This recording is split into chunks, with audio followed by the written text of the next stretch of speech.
So my name is Taylor James, and the project that this is like part of these pieces are from is called Last View. And basically, I am from the East Coast. I lived in Chicago, or I lived in Pennsylvania. I lived in Georgia. I lived outside of Chicago for a stretch, and then I also lived back in Georgia again, and then back in Arizona to finally go to grad school. So I have kind of like a different perspective on maybe the border in Arizona than maybe a typical Arizona person or native would have. And doing like all of this kind of, or like living in all these different areas, I have a different perspective. And it's not necessarily 100% formed from the news and formed from what we see on TV, but it does influence what we see. And being so far from the border, and you don't really have that same like intimacy, like level or intimacy, like knowledge of the border that we have, or that you do here, like on the East Coast, right? So I wanted to experience the border for myself. I wanted to go there. I wanted to wrap my head around what's really going on here. I wanted to challenge the perceptions of like the news, basically. I wanted to wrap my head around it and understand it the best that I could. And this is in Welton, or not far from Welton, Arizona. This is like the border fence. This isn't, in some places we have border walls, we have fences, we have other areas that aren't really monitored, or aren't like a physical border, a physical wall in the same place, but they're still monitored. And you can see at the end there, at the very end of the left, there is like no fence. And at that end, usually our border, it's being monitored at all times. There's usually seismic sensors there, so that if anyone walks there, it's going to set off the sensor. People are going to know that someone's traveling there, and Border Patrol is going to come and check things out. And what I started to do is start to go into the desert and start to kind of push the limits of like my comfortability in this area, in this region, and start to see a lot of these signs that are called smugglers, or warning people for smuggling. And this is one of our Arizona signs that has a trademark. So the signs, this is one of the signs you see typically all along the south, when you get south of Arizona, you get into Route 8, you start to see these signs that are warning people to be careful of traveling to different areas. And this is, I would say, one of the trademark signs in Arizona that has been popped with bullet holes. And I wanted to understand why people were coming here and the different dangers they would face. Obviously they're going to come across a lot of precarious things in the desert. There's lots of rattlesnakes. This is a black-tailed rattlesnake that we found in the tabletop wilderness area. These are very venomous creatures. This is a Mojave rattlesnake, another creature that's seen in the desert here. So people are coming here, they're facing snakes, they're facing extreme heat, they're facing every cactus, every plant in the desert wants to hurt you, wants to get away, right? There's a lot of things in the desert that just are not happy to have someone here. And of course, not only are you dealing with the natural environment, the natural barrier of the desert, we have Border Patrol. And at every turn, there's Border Patrol that comes and checks you out and wants to know what you're doing there. In this instance, we were out traveling and taking pictures, and Border Patrol pulled out about 8 cars, and we're pretty positive that we were smuggling migrants or smuggling drugs, something like that. And we're insistent upon us stopping and searching the cars. The people we were with were fine, go ahead, do that, and they decided to move on their way anyway. I started to take a class at ASU that was called Desert Aid, so humanitarian aid class. It was taught by the guy in the red hat there, Sonoran, Dr. Sonoran. And he lives in Ogden, Arizona, and the purpose of, what he was doing is he was leading groups into the desert to leave food, water, and other supplies in remote regions of the desert to help alleviate people that pass away. There's a large number of people that pass away in the desert around the Ogden region. And generally pass away from dehydration, reduction of water, and extreme heat, extreme temperature, etc. So his plan, and this turned into from just like they had a number of volunteers into a more official group called the Over Desk. They go into the desert and they leave, all the supplies at strategic areas where they know migrants have passed away in the past. So what we do is we form groups and we go out to remote regions and we fight as far as we could. And again, this is on routes, on trails where migrants have been walking in with remains have been recovered. So we're trying to hit the areas that are known travel routes and that are known that are scary.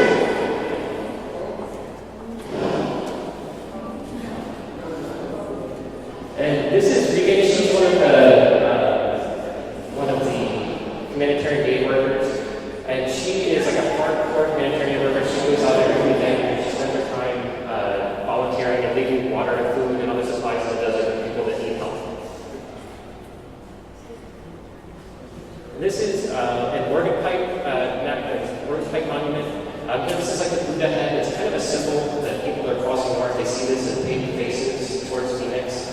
It's kind of like a direction for people to walk towards. And this is a really remote region. We're probably about 6 or 7 miles from the nearest dirt road for this photograph. And again, just leaving food and water and other supplies really far out there. And this is Heinrich. He is a Danish individual who was here at ASU studying international border studies. He was born in Finland and he has this really interesting background. He's just trying to wrap his head around all this kind of what's going on here in our country and other border regions around the world too. And he had this great sense of humor, which is kind of hard to translate to people from other countries. He had this great sense of humor though, and a really good heart. He just wanted to be out there and understand everything that was going on in the desert. And he wanted to, just enjoy it as much as possible. But he also wanted to experience being going through border patrol, getting kind of not arrested, but being questioned. So when we go through checkpoints, anyone's not from the country, he's like, I'm not from this country. Please ask me questions, He wanted to go through this whole process, and everyone else in the car wanted nothing to do with that. He speak English or just Finnish? Yes. Okay. Very, very fluent English. Funnier in Finnish, right? Yeah, total fluent English speaker. These black water bottles, you can start to see them south of Route 8 all around in the desert regions, all along the highways. And they are sold and marketed towards people in border towns like Sonoran and Dallas as a means for people to cross the desert that reflect the moonlight. We also have things like this are sold at these at those shops too. These are like a carpet booty. It's a camouflage carpet booty. And basically you put that over your shoe, you tie it on over your shoes and you walk through the desert. That way you leave less footprints. And there's a lot of dirt roads that crisscross the whole desert region.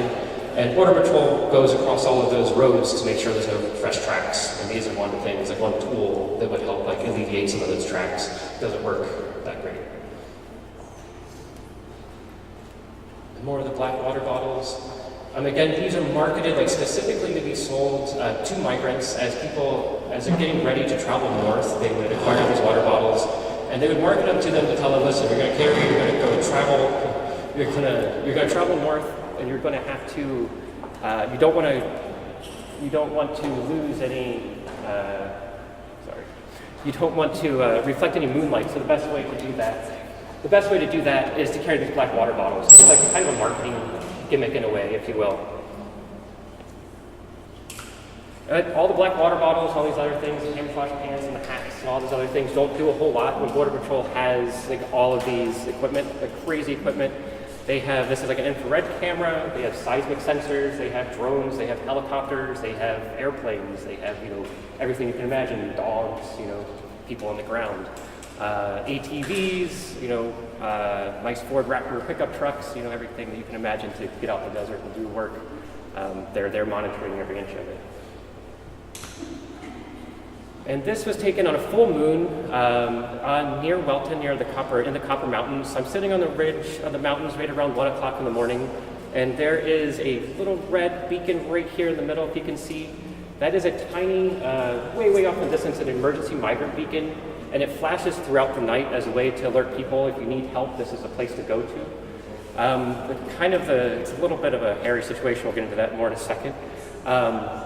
But while I was sitting on top of this mountain ridge, I sat there for a good hour or so, and there was helicopters flying around that had no lights. They were completely blacked out. There's trucks that were driving around. You could see them crisscrossing, making patterns. You could hear the SUVs. You could hear other things, all crisscrossing the desert, trying to catch people, essentially. And so I had to understand this big cat and mouse game that takes place in the desert every night. So who runs that light? I guess the government? Yeah, that's people wouldn't really want to.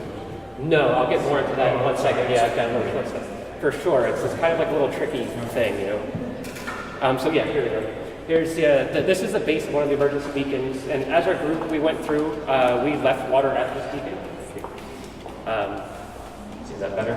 We left water at this beacon, and this says, what does it say? It says, if you need help, push the red button, and rescue personnel will arrive shortly to assist you. Do not leave this area. And it's really kind of it's a lot of BS, right? They're going to come, they're going to help you, but first they're going to restrain you. You'll get handcuffed, or you'll get plastic restraints, and then you'll get questioned, and then you'll get water eventually down the line.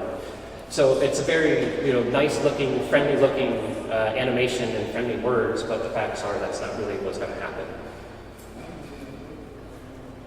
And also what we found out is you don't have to push the button for Border Patrol to know that you're there. As you get close, within 50 feet, 20 feet or so of these like pedestals, there are seismic sensors buried all around them, and those trip off wires that either are sending signals back to Border Patrol to start taking cameras or take pictures with remote cameras, or it just alerts them that someone's in the area and to get on a truck and go check it out, which have happened several times to me.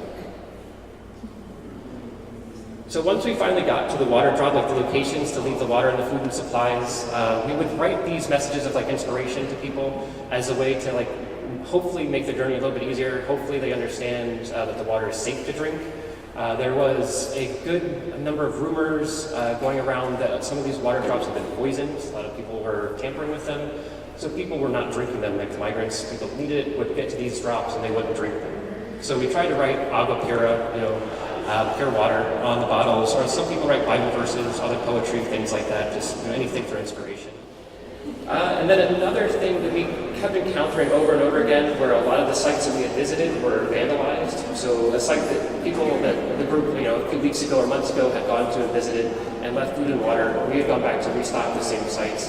And someone had gone through and they had slashed a lot of water bottles, they had shot the food, they had destroyed any of the supplies that we left. And we ran into a few different people that admitted to doing this, and one was a hunter who was on a 4x4, on a four-wheeler.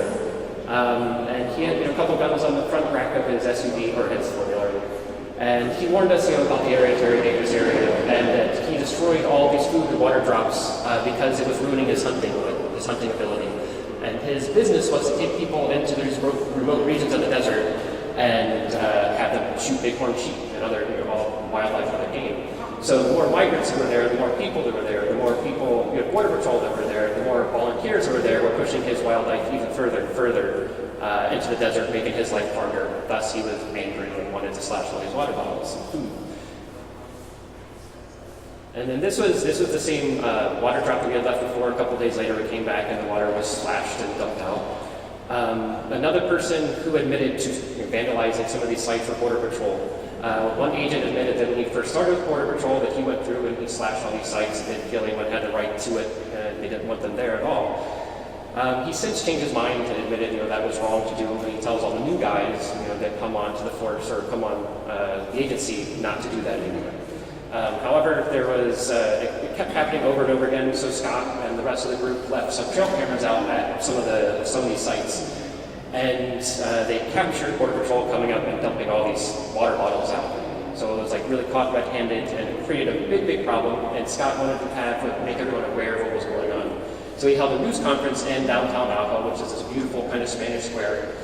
And he held a news conference and he played the video, showed everyone what was going on with these water drops, that Border Patrol was interfering with the humanitarian aid that they were trying to provide. And news conference ended, he went on his way back to a place down the road called the barn, which was like a prepping area to take all of the supplies out to the desert. Two migrants went up to him at the barn and asked for help, said they needed food and water. He started to help them, and as soon as he did, Border Patrol swooped in and arrested him and both the migrants. And now Scott goes on trial May 29th, and he's facing up to 20 years in jail, maximum sentence if he's convicted. Yeah. Didn't they dismiss charges against him? Yeah. They dismissed the charges. Yeah, they did. I think there's like some of the charges that they were dismissing so far were like littering charges. So they're like the smaller charges. I don't know. He went to trial, I think, for littering already, and I don't know what happened with that, but like the big trial is the 29th. It's very scary. And this is another emergency beacon. This is closer to the Growler Mountains, south of Apo. This one flashes blue at night, kind of spins around like a police car would, like siren would. And just in contrast to before, you saw how bright the ground was and how easy it would be to navigate. That was during a full moon. And this is during a new moon with no moon at all, so it's just extremely, extremely dark.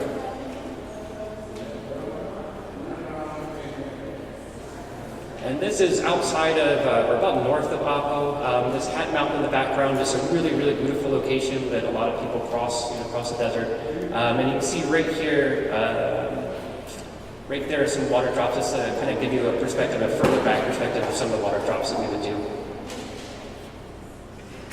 And out in the middle of like the desert was an old cowboy camp that had been like long abandoned, and it was an area that we would go and other migrant or other humanitarian aid groups would leave food and water and other supplies at. And someone had gone there and wrote a scratch and gracias, at this wall. One of the migrants said as a way to say, obviously thank you to us for all the aid workers for leaving water for them. And then socks and shoes and other articles of clothing are something you find all along these trails. The socks, you can imagine, and shoes both take their toll. People are walking for days and days on end. It's very rough terrain. A lot of the landscape they're traversing is like lava rock, so it just destroys your shoes, and you blow through your socks really easily. And this shoe really kind of baffled me for quite some time. I couldn't understand why someone would cut a hole in the bottom of your shoe. You're walking across the desert. These are very important things. You want your feet to be protected, so why would you cut a hole in your shoe? And I had a student at ASU that she did a lot of humanitarian aid work, and she explained that people, when they're crossing the desert, if they get any type of injury, they'll cut their shoe in weird areas to alleviate some of that pressure, pain, swelling. If you have a broken foot, broken toe, something like that, maybe just severe blisters or a saguaro cactus in the bottom of your foot. So there was a kind of a change in my work. I was trying to get more focused and trying to understand, again, why what's going on at the border, does this really matter? And I started to really understand that it matters because these are like human lives that are coming and the risk of their life to come here. And this is a map that I put together that's kind of pulled from bits and pieces from a website called Humane Borders. And they maintain this website where every dot that's going to pop up here in a second will have coordinates, GPS coordinates. It'll also have a name, if there is a name. It'll have the cause of death. So each one of these dots correlates to a migrant that was recovered like in Arizona. And you can start to see around 2001, the numbers really jump up quite a bit. That is because after 2001, we had 9/11, we had September 11th attacks, right? And the Clinton administration had already taken some steps to fortify the cities along the border regions to make it more difficult for people to cross, but the Bush administration took it a step further. And they fortified the cities with these really long walls, and made it extremely difficult for people to cross. So people were able, at one point in time, to move porously through the cities. Now they had to go further and further into the desert, and their whole reasoning for doing this was to create natural barriers within the desert. Like their thinking is, no one's going to be stupid enough to cross these deadly regions of the desert where no one is. So ultimately, they pushed everyone just into these kind of further regions. So using the GPS coordinates, one of the first sites I located was way up the side of a mountainside, or way upside of a mountain. And I was with a friend and mentor, Mark Klett, who teaches at Arizona State University, and I'm sure has some work in this building somewhere, several pieces probably. He was really great in helping me find this first site and several other sites too. And basically it's using a handheld GPS system or unit, and we type in the coordinates and follow that the best that we could. And this GPS coordinates just kept saying go higher up this mountainside. The further that we got, the more we kind of started to realize this is getting kind of dangerous, very dangerous for all of us. But just outside of a very shallow cave, we found this glove, and it was we believed to be a medical examiner's glove from the person who came to collect the human remains. Took their gloves off when they were done and just threw them aside. So it was the first piece of evidence that we're kind of on the right track somewhere. And then we got up a little bit further, and just inside of this very shallow cave, it kind of became very evident that this was the site we were looking for.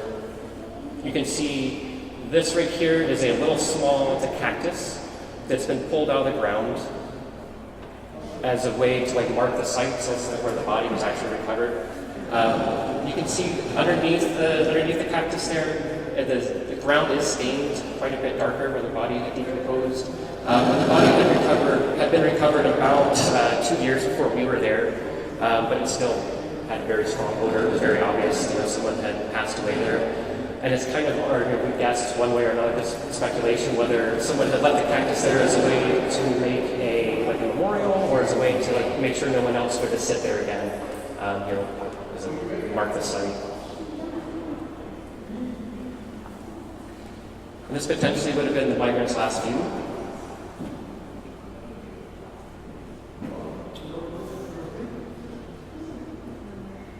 as I would go through all these sites, I would photograph, as many artifacts as I could of the site. Sometimes there were belongings, clothing, things like that. Sometimes there were human remains. Sometimes I would photograph just what potentially would have been, the person's last view as well. And this is what's found right outside of the cave, and it is a human atlas vertebra. It's the first vertebra that connects the base of the skull to the spinal column. And when they go to collect, or when the medical examiner went to collect the remains here, he just missed a few pieces. He missed this bone here, and he also missed a couple of foot bones that we found just outside of that cave.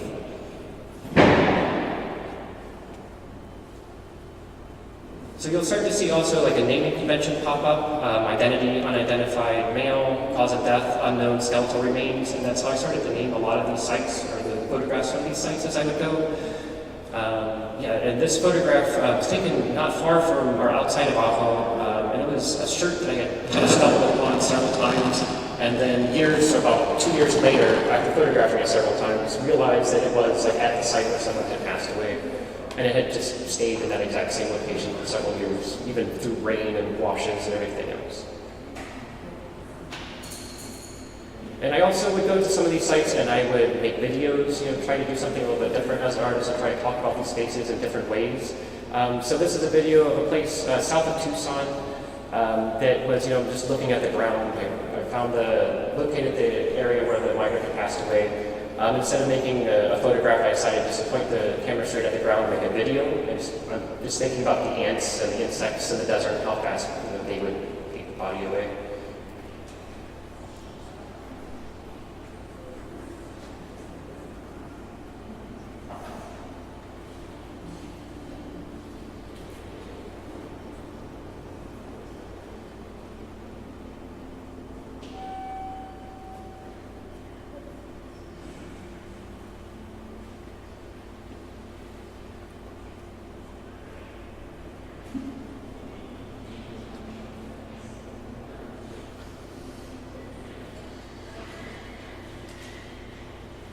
And this is not too far from Route 8, about a mile or so into the desert. Another person had passed away, and not too far from Help, honestly.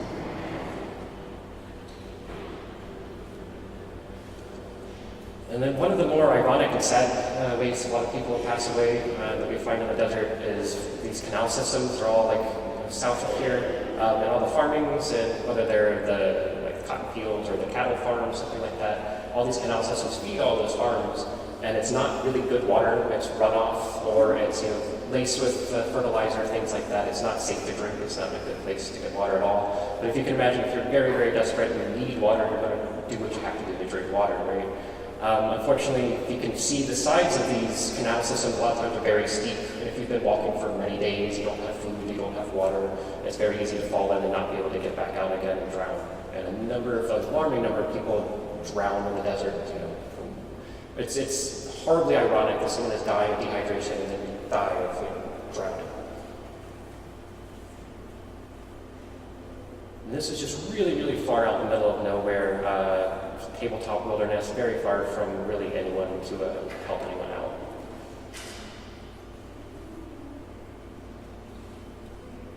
So another site here, this is near Darby Wells Road, pretty far deep into the desert. So what we have are these tracks that were left by a medical examiner. The body was recovered just off to the left there, off the camera, and there wasn't too much in the area of migrant activity. The only evidence was really the tracks left by either the sheriff or the medical examiner who came to pick up the remains. But we did explore the area where we were investigating more around. We found lots of pieces of shards of pottery. So it's interesting that we have people that are moving in this area for thousands of years, and we still have people moving throughout this area.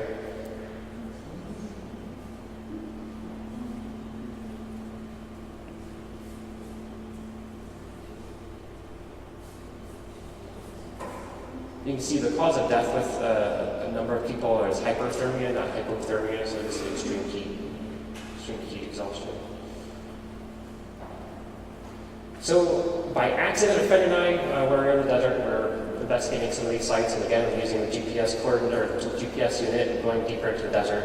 And we accidentally found ourselves on the Tohono O'odham reservation, not purposeful at all, trying to mind our own business and be respectful of everyone's property or everyone's land. Just blindly following this GPS system, look down and like, oh no, we're kind of in a neighborhood, like kind of a neighborhood, we should probably be here. I kind of take a step out, look around, and get back in the car like we should go. And as we're getting ready to leave, a blue pickup truck pulls up, and a guy kind of watches us from about 50 yards away or so. And I think it's probably a good idea to go out and talk to him and tell him what's going on. It seems kind of shady. So my friend and I, Carrie, we get out and we go over and talk to him and tell him that I'm here working on this project. And he was very receptive, really open to it, very understanding, and just really interested in what we had to say. And he relayed a couple of stories to us. One was about 3 weeks before we had got there. About three migrants stopped at his place, knocked on his door, and were in really, really rough health. They asked for help. 2 of them asked to be turned into border patrol. They actually had spent the night in a cave the night before, and right next to human remains, and they were just physically, psychologically done and wanted just to go back home, or go to the closest they could home. He also relayed the story of that people that owned this property, his neighbor's house here, they had dogs, and the dogs would regularly go out to the desert, and they would also regularly bring back human remains. And in this instance, a migrant's skull was brought back and left at the base of the saguaro cactus.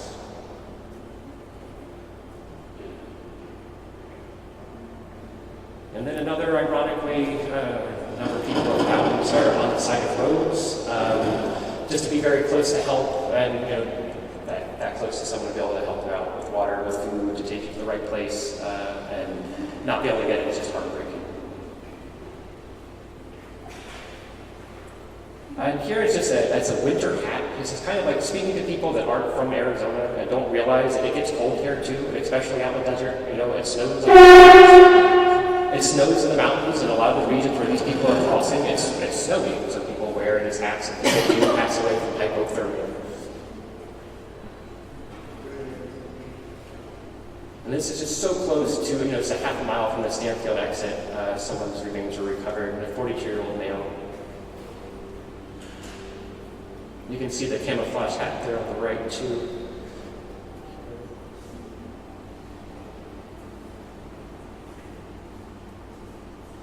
And in going to visiting a lot of these sites, visit probably over 50 sites so far, and visiting a lot of these sites, I started to have a crossover with another artist. He's a Hispanic artist, and he makes these crosses, and he leaves them as memorials at all these sites, the same sites that I visit. So I believe, I've never met him, I forgot his name right now, but I would like to kind of compare our notes. I'm pretty sure he's using the same mapping system that I am to go through and memorialize the people that have passed away. Again, an unidentified female, and the cause of death was drowning. Just that ironic death. Here we have like the confluence of all the canals coming together, and this is a place where a lot of remains have been recovered, a lot of bodies end up floating down the canal system here.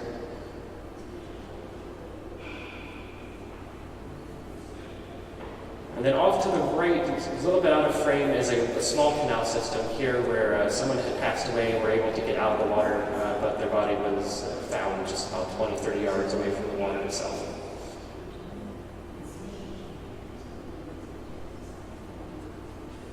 And then if you're familiar with I-10 heading down toward Tucson, there's a Shell station on the left-hand side before you get to Picacho Peak, I believe. And in the back parking lot of that Shell station, you'll see a little cross, and that cross memorializes a migrant that passed away. And it's literally 20, 30 feet away from the back door of the gas station, and cars 360 passing all left and right.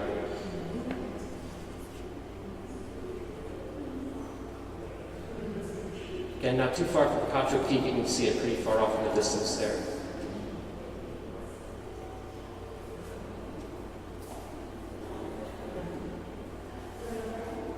And then again, just to talk about how close people are to being saved, just on the side of the road. I believe this is on Route 10 also.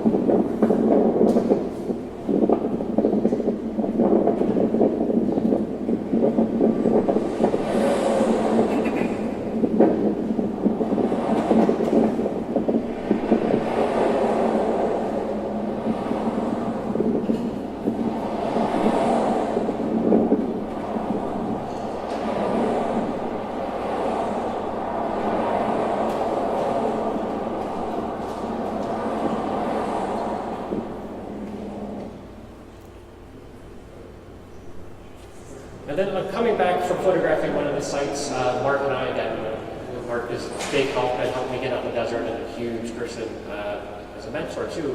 And getting out into the desert and photographing, we're coming back on Route 8, not far from Gila Bend, a few miles just east of Gila Bend. And as we were talking, I saw a hand stick up in between the weeds and the grass, and noticed there was a person signaling for help. And I immediately yelled to Mark for me to pull over, and we each slammed on the brakes, pulled over, put the car in reverse, and backed up as quickly as he could. I don't speak Spanish worth anything at all. But I opened the car and tried to speak to him the best I could, asked if he needed help and what we could do to help him, and he immediately said there was water, food, over and over again. He was missing all of his teeth, or majority of his teeth, all of his front teeth were gone. His pants were hanging off his waist. He was extremely rough health. He tried to step up or stand up, and he took up a little bit of a step and then fell back over again. This happened a few times. And Mark and I kind of looked at each other like he needs more help, way more help than we can give him. He was also carrying a black water bottle. We didn't have water bottles, like portable or disposable water bottles with us, but we had a large cooler full of water, 5-gallon, 10-gallon water jug. So he started to hand me his black water bottle to refill for water for him. And as he handed it to me, he stopped and he dumped it out and realized that it was full of his own urine, and he had been drinking that for don't know how long. But he dumped that out, and Mark and I both we just need to call for help. This isn't going to end well. So we called for help. I tried to get in touch with Scott, knowing that he speaks fluent Spanish. I couldn't get in touch with him. So Mark spoke with his wife on the phone, and she got her on speakerphone. This was also after we had called the police. We had called 911 and said we had found someone on the side of the road and needed help. And it was a very long, very, very long 10 minutes. You're waiting there and you're hoping someone gets here quicker. It's a weird thing when you're talking about the police. I guess you get too many speeding tickets. So Mark got his wife Emily on the phone. She speaks fluent Spanish, and she was able to speak to him and able to relay some questions and answers back and forth for us. And we were able to understand and learn that he was from Guatemala. He had been walking the desert for 12 days, and he was just trying to get to his family in Miami. We think it's Miami Globe, like Miami, Arizona, not Miami, Florida, but that was his journey. And in the end, the officer stopped. She was the first person on the scene. She went and addressed him and made sure that he was okay. And then once he was okay, she came and talked to us. Their paramedics had come, fire trucks had come, and everything else at that point. And she thanked us for stopping, and she said that a lot of people do not see people on the side of the road, and if they do, a lot of times they don't stop them. So again, she thanked us and was very happy that we did. And that's all. Does anyone have any questions?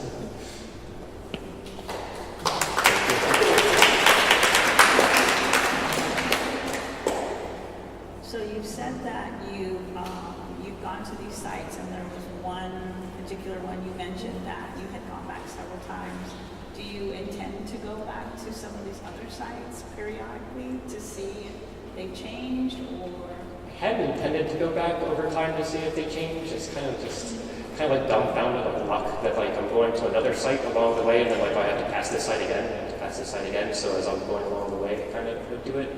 But I haven't really thought about kind of doing it long term that way. Yeah. The gentleman in this story, do you know what happened to him after the?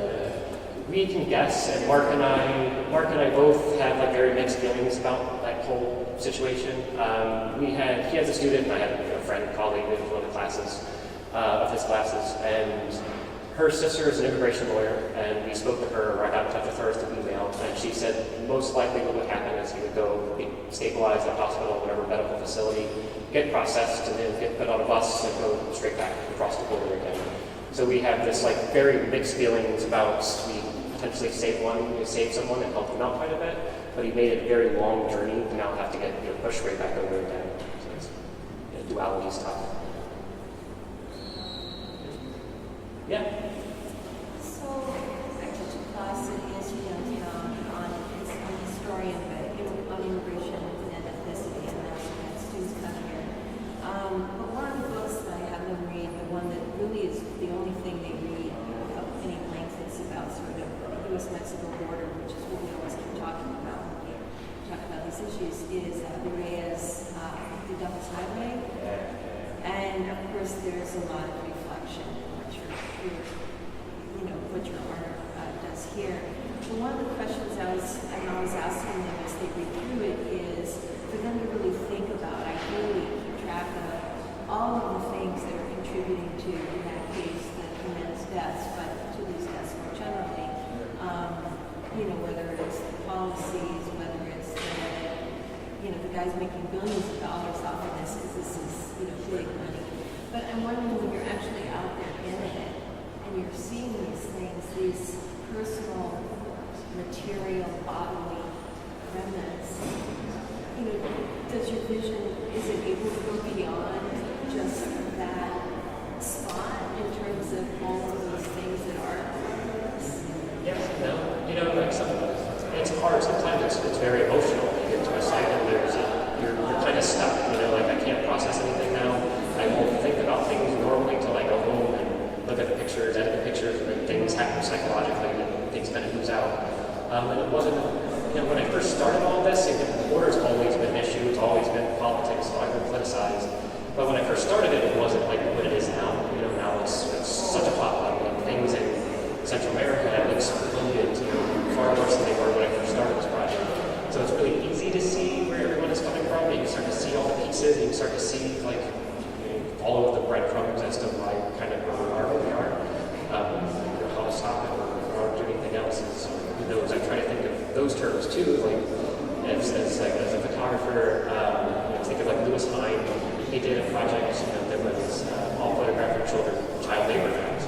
In order to stop child laborers, we that working on to do something really good and hope that someday someone can look at some of these, maybe find humanity and all this stuff and pull away from the politics of it all and see the humanity and get something from it and make changes. One question about that. So one of the things Renee mentions is how, because it's online, how you say that people will even take off all their clothes, fold them up and set them aside. I'm wondering if you've seen that, but in that case, it just looks so laid out. And did you leave it as is? Was it like that? It was actually folded in half, perfectly over. Yeah, you can kind of see how the mud was that the one side that's clean there, it was covered totally. So I found it, and I love that book and horrible stories, such a powerful book. And she's referring to a lot of times people or accounts in the desert of people that have become very dehydrated. Heat exhausted will take off all their clothes, hold them up very neatly, and take a bath, go swimming in the desert essentially, because their mind just isn't working anymore. So I haven't come across exactly that, but I come across so many clothing articles. It's just crazy that I wonder. It's in the back of my head, but I can never say that's for sure what happened. And animals get Yeah, absolutely. Sure. Anyone else? Yeah. Thank you. Thank you.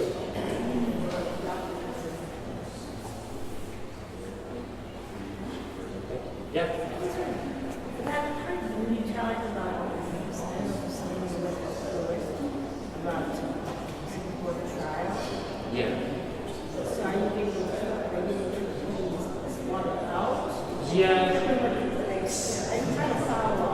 Yeah, there's two things going on with people that are being arrested or getting in trouble for leaving migrant.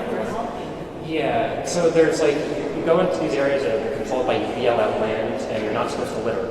So they can't do anything legally for people leaving food and water in the desert. It's humanitarian aid. They can't legally do anything, so they just nail them for littering. That's the best that they can do. But Scott, they're getting him for harboring illegal migrants, or I can't remember the exact charge, because he went. It's all speculation, but it's awfully convenient. At the time he went and had a news conference, and then an hour or two later, here comes two people that need help, and then here comes Border Patrol right around the corner. So it's kind of, and that area, Aho, is there is Border Patrol. They have their own town that's there, and then you have this whole sect of people that are out, helping migrants and helping the people that are crossing. And there's this huge headbutting constantly there. And Scott has a reputation of I go into the desert and I help people. You don't. I don't like you. You don't like me. And then that kind of escalates.